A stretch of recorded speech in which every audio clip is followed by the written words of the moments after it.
Hello friends, today we are going to learn about data validation feature in Excel. Data validation is used to control or restrict the type of data to enter into a cell. Also, we can restrict the users to select only from a drop-down list and not to key in other than the list. This video is all about how to set up data validation dynamically using indirect function. As and when we add values, those values should automatically update into the data validation dropdowns like this. Let us get into the video. Before starting, please do subscribe if you are not done yet because you will get all future updates. Here I have a task status table to demonstrate. In this example, we have status, process name, and lead name columns empty. In these three columns, we need to set up the dynamic data validation using the indirect function.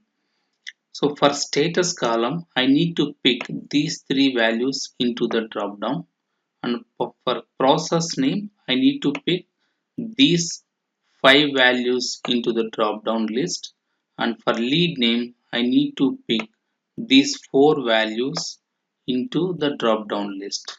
So let us see how we can set up this.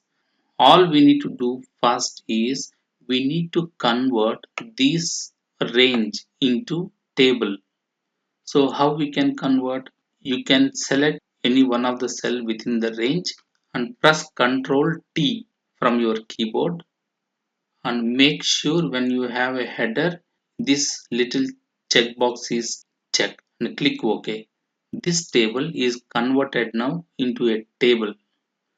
So I'm going to remove the colors and then go to design tab, rename the table, give a meaningful name. I'm going to give table status. Similarly, you have to select a cell within the range of process names and press Ctrl T, or you can go to insert. You can see the third icon as table. You can click on this.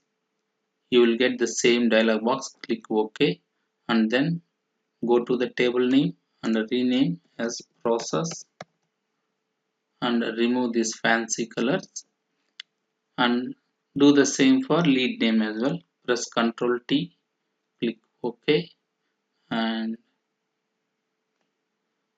rename it as lead name and remove the fancy color. That's all. So all these are converted into three tables. Now come here under status column, wherever you wanted to apply, how much range you wanted to apply, that many cells you need to select. Press Alt D L. This is the shortcut for data validation. Under the allow box, select list. Under source, you have to write the formula equals to indirect open bracket double quote and that table name what we have given, table status. The table name should be within the double quote. Click OK. Now this drop down has been updated with these three values which are under status column. Similarly, go to the process name, repeat the same process. This time instead of shortcut we will go to the data tab and you can find this data validation within the data tools group. Click on that. You will get the same dialog box. Under allow, select list. Under the source, write the formula equals to indirect open bracket double quote table process.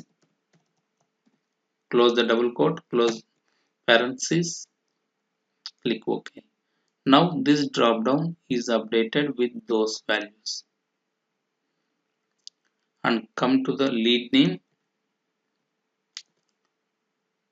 press Alt the L shortcut key, go to allow box, select list under source equal sign indirect open bracket table lead name, close the double quote, close parenthesis, click OK.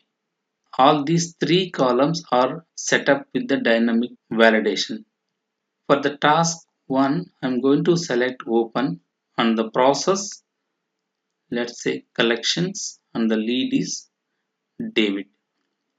Currently, there are only 3 statuses available in the drop-down. If you want to add a new status into this drop-down, come here under the status column, add new. Hit enter. This table automatically expands and includes the new value into the table. Immediately will appear into the drop-down. See, the new status has been added into the drop-down list. Like this, you can dynamically set up the data validation list in MS Excel. Let's go to the process, and under the process, let's add FNA. This table automatically expanded and included this FNA process name. If you come to the process name, that FNA value is already updated into the process name list. So this is how you can set up the dynamic data validation in MS Excel. I hope this dynamic data validation setup will help you in your daily work. Please comment below your thoughts on this video. Thank you very much for watching the dynamic data validation setup. Request you to please like, share and subscribe to my channel if you are not done yet. See you in next video.